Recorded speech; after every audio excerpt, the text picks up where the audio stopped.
Бақтау Солжабайдың екі соққысы есепке алынуы мүмкін. Сол бірінші соққысын Бақтау барысында Әділет Нұрматов құлап қалған еді. Аяқ тайып кетті деп рақталуы мүмкін қырғыз спортшысы. Бірақ дәл қазір төрешілер сол жағдайды басқаша бағалауы мүмкін. Тамаша қазір. Тағда бір соққы өтті. Гильотина қылқындыру әдісі. Кездесу мерзімінен бұрын аяқталуы мүмкін қазір. Бақтау Солжабайды қолдап қуаттап келіп отқан жанкүйерлердің саны тіпті көп қазір Үшқоңыр аренада. Соңына дейін, Әділет Нұрматов сәл қалып тұр қазір.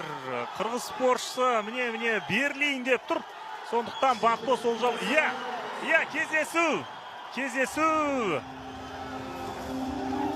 кездесуді қазір тоқтатқан дұрыс болды бас төреші. Әділет Нұрматовтың жағдайы қазір тым ауырлап кетті. Октагонға қазір бірінші кезекте медициналық қызметкерлер шақыртылуы керек.